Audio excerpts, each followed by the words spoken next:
السلام عليكم ورحمة الله تعالى وبركاته. وبسملا محمدا مسليا مسلما نحمده ونستعينه ونستغفره ونؤمن به ونتوكل عليه. نعوذ بالله من شرور أنفسنا ومن سيئات أعمالنا. من يهده الله فلا مضل له ومن يضلله فلا هادي له. نشهد أن لا إله إلا الله نشهد أن محمدا عبده ورسوله أرسله بالحق بشيرا ونذيرا وداعيا إلى الله بإذنه سراجا منيرا.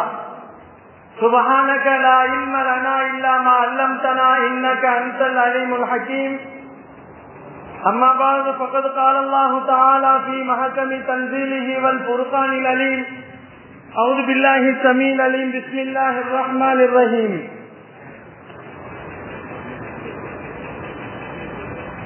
قد أفلح من زكاها وقد خاب من دساها. صدق الله مولانا العليم. قال نبينا صلى الله عليه وسلم من عرف نفسه فقد عرف ربه. صدق الله وصدق رسوله النبي الكريم ونحن على ذلك من الشاهدين والشاكرين والحمد لله رب العالمين. புகழ் அனைத்தும் ரட்சகன் அல்லாஹ்விற்கே உரித்தாகட்டும். பூமான் நபி ஸல்லல்லாஹு அலைஹி வஸல்லம் அவர்களின் மீதும் அருமை நாயகம் ஸல்லல்லாஹு அலைஹி வஸல்லம் அவர்களின் குடும்பத்தார்கள் மீதும் பெருமானார் ஸல்லல்லாஹு அலைஹி வஸல்லம் அவர்களின் தோழர்கள் சஹாபாக்களின் மீதும் தாபீன்கள் மீதும் சகோதாபீன்கள் மீதும் நல்லவர்கள் நாதாக்கள் உலகத்திலே வாழ்ந்து கொண்டிருக்கக்கூடிய மூமினான முஸ்லிமான ஆண் பெண் இருசாரார்கள் மீதும் குறிப்பாக இந்த நிகழ்வுகளே இருக்கக்கூடிய தலைமை தாங்கி நடத்தி கொண்டிருக்கக்கூடிய நம்முடைய ஆன்மீக தந்தை ஷேகுனா அவர்களின் மீதும் உங்களின் மீதும் என் மீதும் அல்லாஹுவின் சாந்தியும் சமாதானமும் என்றென்றும் நின்று நிலவட்டுமாகுக. கண்ணியத்திற்குரியவர்களே, அல்லாஹுவின் நல்லடியார்களே, அல்லாஹு ஜல்ல ஷானஹு தஆலா நபிமார்களை கொண்டு இந்த உலகத்திலே மனிதர்களை சீர்திருத்தம் செய்தான். நபிமார்கள் எல்லாம் முடிந்ததற்கு பின்னால் வழிமார்களை கொண்டு அல்லாஹு ஜல்ல ஷானஹு தஆலா சீர்திருத்தங்களை செய்து கொண்டிருந்தான் என்பது நமக்கு தெரியும். அதற்கு பின்னால் ஆன்மீக தந்தைமார்கள் வழிமார்கள் நடமாடும் வழிமார்களின் மூலமாக நமக்கெல்லாம் வழிகாட்டிகளாக இருக்கக்கூடிய ஆன்மீக பெருந்தகைகள் நம்மை விட்டு சென்றவர்கள் இப்பொழுது நம்மோடு இருந்து கொண்டிருக்கக்கூடியவர்கள் அனைவர்களும் நமக்கு நேரான பாதைகளையும் இறைவனை நெருங்கக்கூடிய வழிகளையும் நமக்கு சொல்லித் தந்த எல்லா விதங்களையும் நாம் அனுபவித்துக் கொண்டிருக்கிறோம். அல்லாஹு ஜல்ல ஷானஹு தஆலா நம் அனைவர்களுக்கும் கிருபை செய்வானாக. கண்ணியத்திற்குரியவர்களே, அல்லாஹுவின் நல்லடியார்களே, நபிகள் நாயகம் ஸல்லல்லாஹு அலைஹி வஸல்லம் அவர்கள் இரண்டு செய்திகளை சொல்லுவார்கள். மனிதனுக்கு இரண்டு செய்திகளை பெருமானார் அழகாக பதிவு செய்வார்கள். உள்ரங்கமான செய்திகள், வெளிரங்கமான செய்திகள், அகம் சார்ந்த செய்திகள், புறம் சார்ந்த செய்திகள் என்பதாக சொல்லப்படுகிறது. நபிகள் நாயகம் ஸல்லல்லாஹு அலைஹி வஸல்லம் அவர்கள் இரண்டிற்கும் வழிகாட்டினார்கள். அகம் சார்ந்ததற்கும் வழிகாட்டினார்கள், புறம் சார்ந்ததற்கும் பெருமானார் ஸல்லல்லாஹு அலைஹி வஸல்லம் நமக்கு வழிகாட்டினார்கள். புறம் சார்ந்ததை நாம் பார்க்கின்ற நேரத்திலே நிறைய விஷயங்களை பெருமானார் ஸல்லல்லாஹு அலைஹி வஸல்லம் அவர்கள் நமக்கு கட்டமைத்து கொடுத்திருக்கிறார்கள். இப்படித்தான் வாழ வேண்டும் என்பதை பெருமானார் ஸல்லல்லாஹு அலைஹி வஸல்லம் வெளிரங்கமாக நீங்கள் இப்படி வாழ வேண்டும் என்பதை பெருமானார் நமக்கு நிறைய விஷயங்களை வழிகாட்டுதல்களை செய்து தந்திருக்கிறார்கள். நீங்கள் இப்படித்தான் ஆடை அணிய வேண்டும், இப்படித்தான் நீங்கள் முடி வெட்ட வேண்டும், இப்படித்தான் நீங்கள் தாடி வைக்க வேண்டும், இப்படித்தான் நீங்கள் தொழுக வேண்டும், இப்படித்தான் நீங்கள் தாயிடத்தில் நடந்து கொள்ள வேண்டும், இப்படித்தான் மனைவியிடத்திலே நீங்கள் நடந்து கொள்ள வேண்டும் என்றெல்லாம் உலகத்தினுடைய எல்லா விதமான நடைமுறை வாழ்க்கைகளையும் பெருமானார் ஸல்லல்லாஹு அலைஹி வஸல்லம் இந்த சமுதாயத்திற்கு, இந்த உலக மக்களுக்கு வழிகாட்டி சென்றிருக்கிறார்கள் என்பதை நாம் பார்க்கிறோம். அருமைநாயகம் ஸல்லல்லாஹு அலைஹி வஸல்லம் அவர்கள் ஆரம்பத்திலேயே நமக்கு பெருமானார் ஸல்லல்லாஹு அலைஹி வஸல்லம் அவர்கள் அகம் சார்ந்த வாழ்க்கையை சொல்லித் தரவில்லை, புறம் சார்ந்த வாழ்க்கையை சொல்லிவிட்டு பெருமானார் அதற்கு பின்னால் அவனுடைய அகத்தை சரிபடுத்த வேண்டும் என்பதற்காக வேண்டி பெருமானார் ஸல்லல்லாஹு அலைஹி வஸல்லம் அகம் சார்ந்த விஷயங்களை சொல்லித் தருவார்கள். உலகத்தில் எத்தனையோ துறைகள் இருக்கிறது. இப்ப எல்லா துறைகளும் வியாபாரமாக மாறி போய்விட்டது. சில இடங்களிலே கலைகள் எல்லாம் கல்விகளாக மாறி போய்விட்டது. சமையல் கலைகள் இப்பொழுது கல்விகளாக மாறி போய்விட்டது. மருத்துவம் என்பது இன்னைக்கு வியாபாரமாக மாறி போய்விட்டது. பொதுவாகவே சொல்ல போனால் மருத்துவத்தை எடுத்துக்கொண்டால் ஆயிரம் நிறைய மருத்துவர்கள் இருக்கிறார்கள். மூக்குக்கு மட்டும் தனி மருத்துவர், கண்ணுக்கு மட்டும் தனி மருத்துவர், தொண்டைக்கு மட்டும் தனி மருத்துவர், நாட்டுக்கு மட்டும் தனி மருத்துவர், பல்லுக்கு தனி மருத்துவர், கைக்கு தனி மருத்துவர், இருதயத்திற்கு தனி மருத்துவர், நுரையீரலுக்கு தனி மருத்துவர், காலுக்கு தனி மருத்துவர், வயிற்றுக்கு தனி மருத்துவர், குடலுக்கு தனி மருத்துவர், கிட்னிக்கு தனி மருத்துவர். எல்லா ரீதிகளிலும் மனிதனுடைய உறுப்புகள் எத்துணை இருக்கிறதோ அத்துணைக்கும் தனித்தனி ஸ்பெஷலிஸ்ட் டாக்டர்கள் இருக்கிறார்கள், மருத்துவர்கள் இருக்கிறார்கள், மருத்துவமனைகள் இருக்கிறது. இன்றைக்கு அவைகள் எல்லாம் வியாபாரங்களாக ஆக்கப்பட்டு விட்டது. இல்லாத நோயை உருவாக்குவது, நோயே இல்லாமல் இருப்பான், சுகாதாரமாக இருப்பான், சொத்தமாக இருப்பான், அவனை நோயாளியாக மாற்றக்கூடியதுதான் இன்றைய கால மருத்துவம் இருந்து கொண்டிருக்கிறது.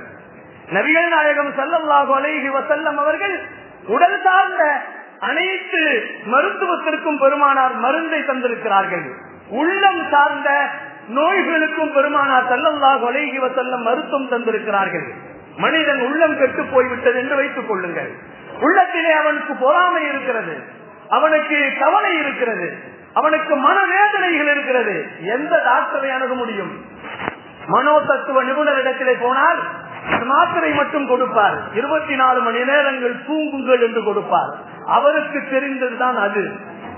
அவர் 24 மணி நேரம் தூங்கியதற்கு பின்னால் அவருக்கு என்ன கஷ்டங்கள் உள்ளத்தில் இருக்கிறதோ அது அதிகமாக்கப்படும்.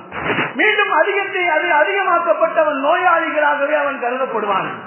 கண்ணியத்திற்குரியவர்களே, கோபம் எனக்கு அதிகமாக வருகிறது என்று ஒரு டாக்டர் இடத்திலே போனால் கோபத்தை தடுக்க முடியுமா? எனக்கு இச்சை அதிகமாக வருகிறது என்று சொன்னால் அந்த இச்சையை தடுக்க முடியுமா? அவர் தூக்கத்திற்கு மட்டும் மருந்து கொடுப்பார். தூக்க மாத்திரைகளை போட்டு தூங்க வைத்தால் அவனுக்கு எல்லாம் சரியாகிவிடும், பலதையெல்லாம் மறந்து விடுவான், புதியதாக அவனுக்கு வரும் என்று நினைப்பார்கள். கண்ணியமானவர்களே, அல்லாஹ்வின் நல்லடியார்களே, மருத்துவர்களால் அது மட்டும் தான் முடியும். நபிகள் நாயகம் ஸல்லல்லாஹு அலைஹி வஸல்லம் அவர்கள் சைக்காலஜி, மன தத்துவ நிபுணர்கள் எல்லாம் தாண்டி பெருமானார் ஸல்லல்லாஹு அலைஹி வஸல்லம் அவர்கள் எந்த அளவிற்கு மருத்துவம் செய்தார்கள் வரலாறுகளையும் நாம் பார்க்கின்ற நேரத்திலே மிக முக்கியமாக பெருமான் ஸல்லல்லாஹு அலைஹி வஸல்லம் உள்ளம் சார்ந்த நோய்களுக்கு நிறைய நிவாரணங்களை பெருமானார் தந்திருக்கிறார்கள். ஒரு மனிதர் சபை கூடியிருக்கிறது, ஒரு மனிதர் பெருமானார் இடத்தில் நேரடியாக வந்தார்கள். நாயகமே, நான் விபச்சாரம் செய்ய வேண்டும், எனக்கு அனுமதி கொடுங்கள் என்று கேட்கிறார்கள். எல்லோரும் கூடியிருக்கிறார்கள், சபையிலே எல்லா சகாபாக்களும் கூடியிருக்கிறார்கள். வாலிபர் வந்து பெருமானார் இடத்திலே நான் விபச்சாரம் செய்ய வேண்டும், அனுமதி கொடுங்கள். இன்னொரு சபையிலே அதே போன்று ஒரு மனிதர் வருகிறார், வாலிப மனிதர். அவர் வந்தவுடனே அவர் கேட்கிறார், நாயகமே, இஸ்லாம் என்றால் என்ன என்று கேட்கிறார். பெருமானார் ஸல்லல்லாஹு அலைஹி வஸல்லம் அவர்கள் சொன்னார்கள், கலிமா, தொழுகை, நோன்பு, ஜகாத், ஹஜ், இவைகளெல்லாம் இஸ்லாம், இவை அல்லாதலும் இஸ்லாம் இருக்கிறது என்பதை பெருமானார் நீண்ட ஒரு பட்டியலை போட்டார்கள். ஆனால் அவர் சொன்னார், எனக்கு சுருக்கமாக சொல்லுங்கள், எனக்கு சுருக்கமாக ஒரு விஷயம் என்று சொல்லுங்கள், அதனால நான் சம்பாதிக்க வேண்டும், சந்தோஷம் அடைய வேண்டும் என்று கேட்கின்ற நேரத்தில் பெருமானார் ஸல்லல்லாஹு அலைஹி வஸல்லம் கேட்டார்கள், என்னத்துக்காக நீ கேட்கிறாய் என்று கேட்கின்ற நேரத்தில் அவன் சொன்னான், நான் திருட வேண்டும், அனுமதி கொடுங்கள். மார்க்கத்தில் அனுமதி இருக்கிறதா? முதலில் இருக்கிற மனிதர் எனக்கு விபச்சாரம் செய்ய வேண்டும், அனுமதி கொடுங்கள் என்று கேட்டார். எந்த டாக்டர் போய் கேட்க முடியும்? அவருடைய மனதிலே அனைத்துமே இச்சைகள் கூடியிருக்கிறது, அவனுடைய தவறுகள் அனைத்துமே மனதை உள்ளத்திற்குள் அவனுக்கு பதிந்து விட்டது. யாரை பார்த்தாலும் அவன் விபச்சாரம் செய்ய வேண்டும் என்ற நோக்கத்திலே இருந்து கொண்டிருக்கிறான், மனநோய் பிடித்தவனாக இருக்கிறான். இவனை எப்படி சரிபடுத்துவது? பெருமானார் ஸல்லல்லாஹு அலைஹி வஸல்லம் அவர்கள் இரண்டாவது ஒரு மனிதன், நான் திருட வேண்டும், நான் திருட வேண்டும், எனக்கு அனுமதி கொடுங்கள் என்று கேட்கிறார். இஸ்லாத்திலே லகுவானதை சொல்லுங்கள் நாயகமே, நான் அதை பின்பற்றுவேன் என்பதாக சொல்லுவார். நீங்கள் சொல்வதையெல்லாம் நான் ஏற்றுக்கொள்கிறேன், தொழுகை, கலிமா, ஜகாத், நோன்பு, ஹஜ் எல்லாம் ஏற்றுக்கொள்கிறேன், இருந்தாலும் இலகுவானதை சொல்லுங்கள், அதனால் எனக்கு பிரயோஜனமாக இருக்கும் என்பதாக அந்த மனிதர் கேட்டார். பெருமானார் ஸல்லல்லாஹு அலைஹி வஸல்லம் அவர்களுக்கு இந்த 2 மனநோய் மனிதர்களுக்கு பெருமானார் மருந்தளித்தார்கள். பெருமான் ஸல்லல்லாஹு அலைஹி வஸல்லம் அகம் சார்ந்த இந்த நோய், இந்த அகம் சார்ந்த நோயை எந்த மருத்துவராலும் இதை குணப்படுத்த முடியாது. பெருமானார் ஸல்லல்லாஹு அலைஹி வஸல்லம் அந்த மருத்துவம் பெருமானார் எப்படி செய்தார்கள் என்று பார்க்கின்ற நேரத்திலே உடனே பெருமானார் விபச்சாரத்திற்கு அனுமதி கேட்ட அந்த வாலிபனை கூப்பிட்டு சொன்னார்கள், உன் தாயிடத்திலே ஒருவன் நான் விபச்சாரம் செய்யட்டுமா என்று அனுமதி கேட்டால் நீ விடுவாயா என்று கேட்டார்கள். பெருமான் ஸல்லல்லாஹு அலைஹி வஸல்லம் முடியாது நாயகமே. உன் சகோதரியிடத்தில் கேட்டால் முடியாது நாயகமே. உன் மனைவியிடத்தில் கேட்டால் முடியாது நாயகமே. உன்னுடைய சகோதரிகள், அது மட்டுமல்ல உன்னுடைய தாய், உன்னுடைய சிறிய தாய், இப்படி எல்லாம் தொடர்ந்து போகின்ற நேரத்திலே முடியாது நாயகமே என்று சொல்லுவார். உன் தாய்க்கு முடியாதது உன்னால் முடியுமா? உன் தாய்க்கு ஹராமானது உனக்கு ஹலால் ஆக முடியுமா? உன் சகோதரிக்கு ஹராமானது உனக்கு ஹலால் ஆக முடியுமா என்று பெருமான் ஸல்லல்லாஹு அலைஹி வஸல்லம் அவர்கள் தொடர்ந்து கேட்டுக்கொண்டே இருந்த நேரத்திலே அவன் மனதிலே அல்லாஹு ஜல்ல ஷானஹு தஆலா அந்த வாலிபனுடைய மனதிலே இச்சையை நீக்கப்பட்டது. பெருமானார் ஸல்லல்லாஹு அலைஹி வஸல்லம் அவருடைய இருதயத்தின் மீது கையை வைத்து பெருமானார் இப்படி துஆ செய்தார்கள், அல்லாஹும்ம தஹ்ஹிர் கல்பஹு, யா அல்லாஹ் அவருடைய உள்ளத்தை பரிசுத்தப்படுத்து, அவர் நினைத்த பாவத்தை மன்னித்து விடு என்று பெருமான் ஸல்லல்லாஹு அலைஹி வஸல்லம் துஆ செய்தார்கள். எந்த மருத்துவராவது நம்ம போய் சர்க்கரைக்காக ஒரு மருத்துவர்கிட்ட போறோம்னு வச்சுங்க, எந்த மருத்துவராவது நமக்கு துஆ செய்வாங்களா? அருமை நாயகம் ஸல்லல்லாஹு அலைஹி வஸல்லம் அவருக்கு மருத்துவம் செய்துவிட்டு அவருக்கு நல்ல தீர்வுகளை கொடுத்துவிட்டு பெருமானார் ஸல்லல்லாஹு அலைஹி வஸல்லம் அல்லாஹ்விடத்திலே இந்த மனிதனுடைய உள்ளத்தை நீ சுத்தப்படுத்துவாயாக, பரிசுத்தப்படுத்துவாயாக, அது மட்டுமல்ல அவருடைய உள்ளத்தை சுத்தப்படுத்துவது மட்டுமல்ல, உள்ளத்திலே அழுக்கு இருந்ததல்லவா, அந்த அழுக்கை உருவாக்கிய அந்த பாவ செயலை நீ மன்னித்து விடுவாயாக என்று பெருமானார் ஸல்லல்லாஹு அலைஹி வஸல்லம் கேட்டிருக்கிறார்கள் என்று சொன்னால், இந்த உலகத்திலே பெருமானாரை போன்று மனநோய் மருத்துவர்களில் மிக முக்கியமானவர் யாரும் இருக்க முடியாது. நபிகள் நாயகம் ஸல்லல்லாஹு அலைஹி வஸல்லம் அவர்கள் இது போன்ற நிறைய விஷயங்களை நமக்கு சொல்லித் தருவார்கள். நாயகம் பெருமான் ஸல்லல்லாஹு அலைஹி வஸல்லம் சொல்லுவார்கள், வாழ்க்கையிலே நிம்மதி வேண்டும், வாழ்க்கையிலே நிம்மதியாக வாழ வேண்டும், கவலை இல்லாமல் வாழ வேண்டும் என்ற இந்த காலகட்டத்திலே நாம் நினைத்து பார்க்கின்ற நேரத்தில் எப்படி கவலை இல்லாமல் வாழ முடியும்? கவலை இல்லாத மனிதர்கள் யாரும் இல்லை.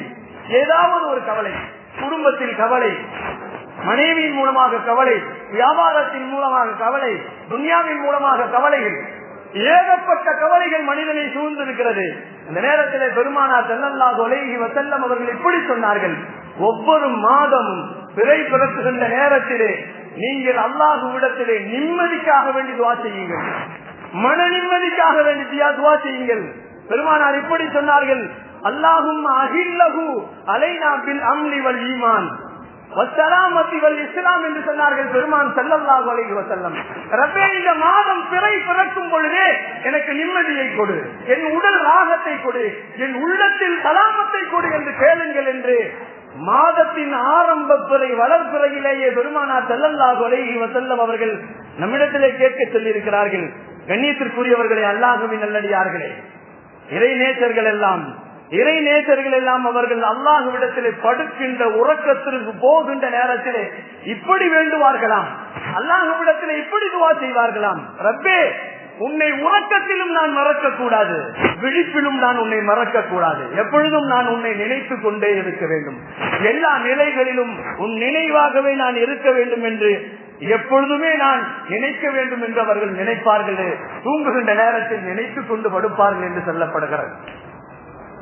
பெருந்தகைகள் இப்படி சொல்லுவார்கள், தஹஜ்ஜுடைய நேரத்திலே எழுந்திருக்க வேண்டும் என்பதற்காக வேண்டி அல்லாஹ்விடத்திலே சொல்லுவார்கள், ரப்பே, என்னை நீ தஹஜ்ஜுக்கு எழுப்புவாயாக. நாம் எல்லாம் என்ன செய்கிறோம் சொன்னா, தஹஜ்ஜுக்கு எழுவதற்காக வேண்டி நாம் அலாரங்களை வைக்கிறோம். அலாரம் அடித்த உடனே அதன் தலையிலே அடித்து விடுவோம், அது அணைந்து விடும். அதற்கு பின்னால் நாம் எல்லா நேரங்கள் கடைசி நேரத்திலே வாங்க சொல்வதற்கு ஒரு 10-15 நிமிஷத்துக்கு முன்னாடி எந்திரிச்சு தஹஜ்ஜுக்கு தொழுகின்ற சூழல்கள். அவர்கள் எப்படி கேட்பார்கள், இறைநேசர்கள் எப்படி கேட்பார்கள் என்று சொன்னால், ரப்பே, நான் தஹஜ்ஜுக்கு எழ வேண்டும், அது நீ எனக்கு எழுப்ப வேண்டும், உனக்கு எது எனக்கு பொருத்தமான நேரமோ அந்த நேரத்தில் நேரத்தில் நீ என்னை எழுப்பு என்று சொல்லுவார்கள் இறைநேசர்கள். நாயகம் ஸல்லல்லாஹு அலைஹி வஸல்லம் சொல்லிக் கொடுப்பார்கள் அல்லவா, இறை நேரத்தில் இறைவனிடத்திலே நாம் உறவாடக்கூடிய நேரங்கள், உரை நிகழ்த்தக்கூடிய நேரங்கள், அல்லாஹ்விடத்திலே பேசக்கூடிய நேரங்கள், தஹஜ்ஜுடைய நேரங்கள். இந்த நேரங்களிலே நாம் அல்லாஹ் விருப்பப்படக்கூடிய நேரத்தில் என்னை எழுப்பப்பட வேண்டும் என்று அல்லாஹ்விடத்தில் ஒப்படைத்து விட்டு படுப்பார்கள் என்று பெருமானார் ஸல்லல்லாஹு அலைஹி வஸல்லம் அவர்களை பின்பற்றிய இறைநேசர்கள் நமக்கு சொல்லித் தருவார்கள். கண்ணியத்திற்குரியவர்களே, அல்லாஹ்வின் நல்லடியார்களே, பெருமானார் ஸல்லல்லாஹு அலைஹி வஸல்லம் அவர்களின் வாழ்க்கை நடைமுறைகளை பேணிய நிறைய பேர்கள், இறைநேசர்கள் எல்லாம் தங்கள் வாழ்க்கையிலே உள்ளங்களையும் அகத்தையும் புறத்தையும் சுத்தப்படுத்தி வாழ்ந்தவர்களின் வரலாறுகள் நிறைய நமக்கு இருக்கிறது. ஹஜ்ஜாஜ் இப்னு யூசுப் மிகப்பெரிய கொடுங்கோல் மன்னன், நிறைய பெண்களை அழித்தவன், நிறைய வழிமார்களை கொன்று குவித்தவன். அவர் ஒரு நாள் என்ன செய்கிறான் என்று சொன்னால், ஹுதைபா என்ற ஒரு மனிதரிடத்திலே செல்லுகிறான். இந்த மனிதரை பிடித்து வாருங்கள், அவரை பிடித்து வந்து அவரை நாளைக்கு தூக்கு மரத்தில் ஏற்ற வேண்டும் என்று சொல்லுகிறார்கள்.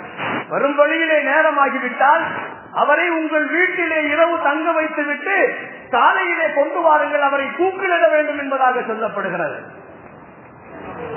ஹஜ்ஜாஜ் இப்னு யூசுஃபினுடைய சொல்லை கேட்ட ஹுதைபா போகிறார்கள். அந்த மனிதரை பார்த்து பிடித்து விடுகிறார்கள்.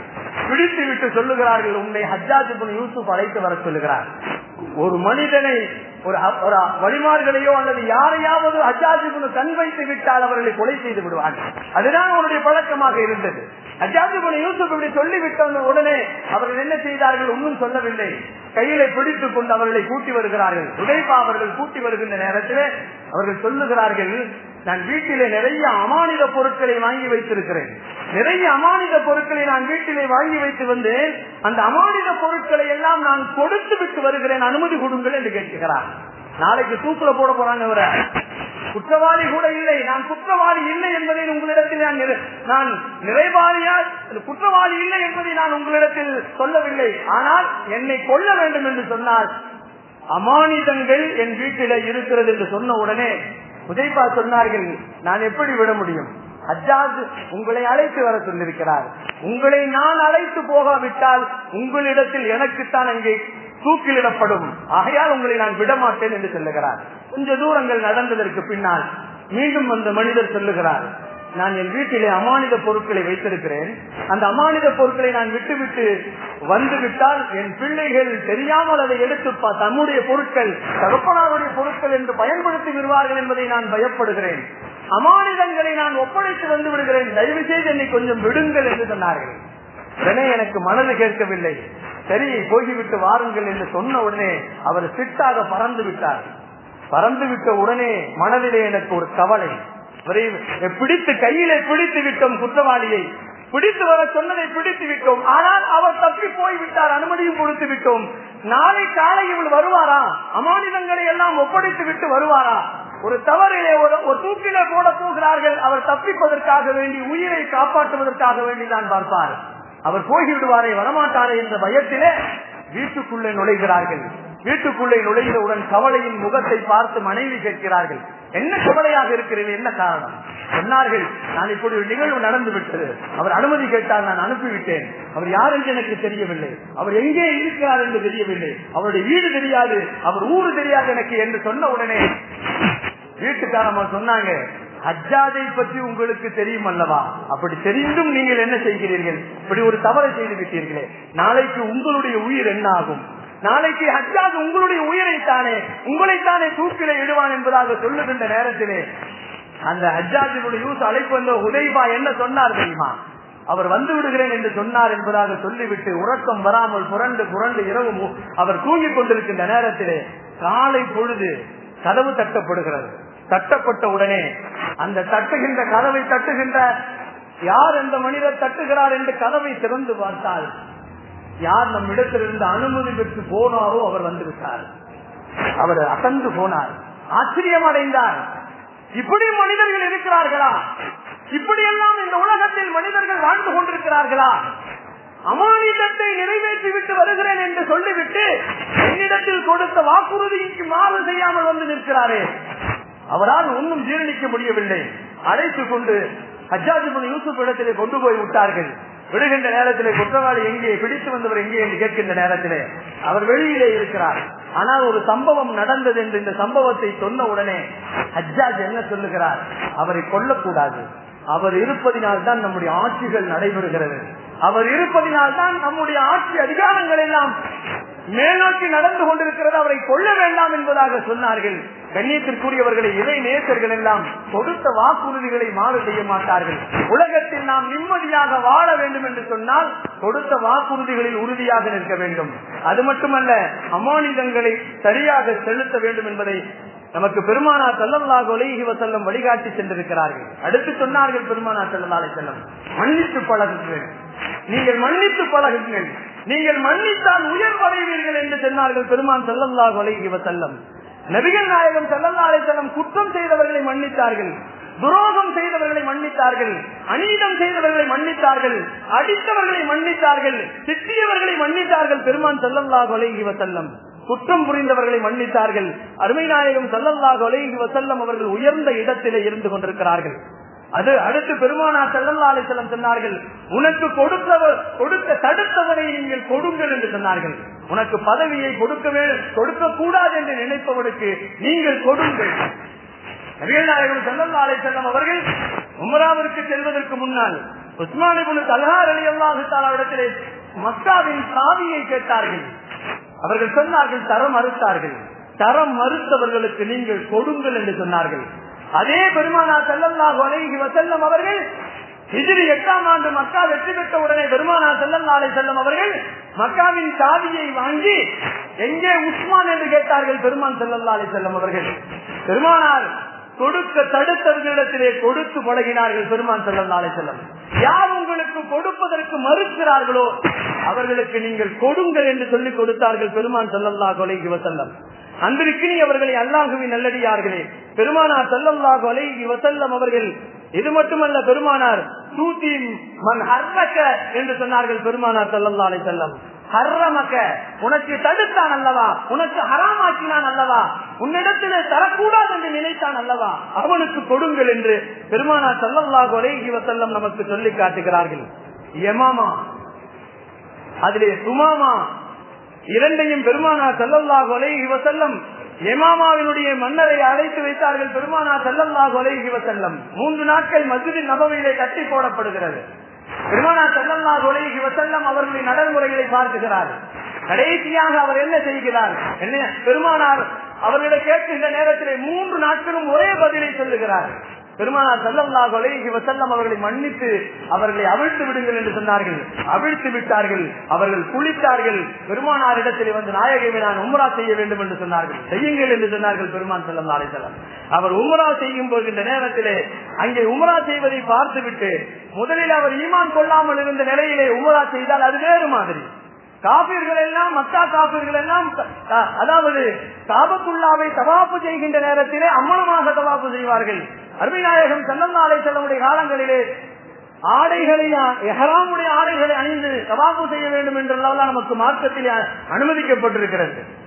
இமாம் அவர்கள் ஆடைகளை அணிந்து கொண்டு தவாப்பு செய்வதை பார்த்த உடனே எதிரிகள் எல்லாம் திட்டினார்களாம், என்ன மதம் மாறிவிட்டாயா என்று கேட்கின்ற நேரத்திலே அவர்கள் சொன்னார்கள், ஆம், நான் முஹம்மது நபி ஸல்லல்லாஹு அலைஹி வஸல்லம் அவர்களின் மார்க்கத்தை நான் பின்பற்றுகிறேன் என்று சொல்லிவிட்டு அவர்கள் எப்படி சொல்லிக் கொடுத்தார்களோ அதுபோன்றுதான் நான் உம்ராவை செய்வேன் என்பதாக செய்தார்கள். அதற்கு மட்டுமல்ல, அந்த மக்கள் எல்லாம் இப்படி செய்தால் உங்களை நாங்கள் தண்டிப்போம் என்பதாக சொல்லுகின்ற நேரத்திலே அவர்கள் சொன்னார்கள், இப்பொழுது நினைத்துக் கொள்ளுங்கள், சுமாமா யமாமாவில் இருந்து வரக்கூடிய எல்லா விதமான தானியங்களையும் நான் நிறுத்தி விடுவேன். நபிகள் நாயகம் ஸல்லல்லாஹு அலைஹி வஸல்லம் அவர்களுடைய பொறுப்பாக இருக்கிறது. அந்த தானியங்களுடைய பொறுப்புகள் எல்லாம் பெருமானாரிடம் பொறுப்பாக இருக்கிறது. அவர்கள் கொடுக்க சொன்னால் நான் கொடுப்பேன், இல்லை என்று சொன்னால் கொடுக்க மாட்டேன் என்பதாக தானியங்களை தடை செய்தார்கள். நபிகள் நாயகம் ஸல்லல்லாஹு அலைஹி வஸல்லம் அவர்களையும் அவர்களின் குடும்பத்தார்களையும் மக்காவாசிகள் பெருமானார் ஸல்லல்லாஹு அலைஹி வஸல்லம் அவர்களை 3 மாதங்கள் ஒதுக்கி வைத்திருந்தார்கள். அவர்களுக்கு தண்ணீர் தடை, அவர்களுக்கு உணவு தடை, எல்லாம் தடை செய்யப்பட்டது.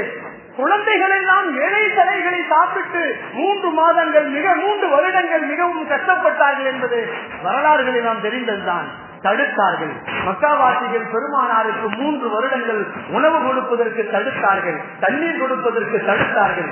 இதையெல்லாம் தாண்டி பெருமான் ஸல்லல்லாஹு அலைஹி வஸல்லம் அவர்கள் யமாமா நாட்டில் இருந்து வரக்கூடிய தானியங்கள் எல்லாம் சரியாக வர வேண்டும் என்பதற்காக வேண்டி பெருமான் ஸல்லல்லாஹு அலைஹி வஸல்லம் அவர்கள் யமாமாவிற்கு கடிதம் எழுதினார்கள். இப்படி செய்வது நீங்கள் உணவுகளை தானியங்களை தடுப்பது குற்றம் என்று சொன்னார்கள்.